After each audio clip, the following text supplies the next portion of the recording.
BJP के खिलाफ एकजुट हुए 26 दलों वाले विपक्षी गठबंधन इंडिया के नाम को लेकर दिल्ली हाई कोर्ट ने सोमवार को सुनवाई के दौरान चुनाव आयोग की ओर से बड़ी राहत दी। इलेक्शन कमीशन ने कहा कि हम लोग प्रतिनिधित्व अधिनियम 1951 के तहत किसी भी गठबंधन को रेगुलेट नहीं कर सकते।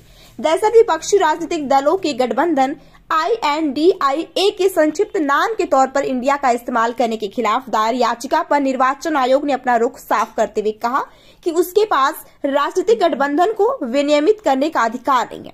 आयोग ने कोर्ट में कहा कि Indian national development inclusive alliance यानी कि इंडिया के नाम पर हम कुछ नहीं कह सकते, क्योंकि लोक प्रतिनिधित्व अधिनियम 1951 के सेक्शन 29A के मुताबिक गठबंधन विनियमित संस्थाएं नहीं है।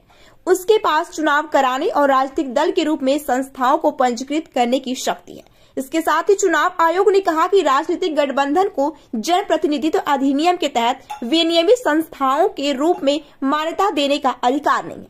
इस मामले में निर्वाचन आयोग ने दिल्ली हाई कोर्ट में हलफनामा दाखिल किया है।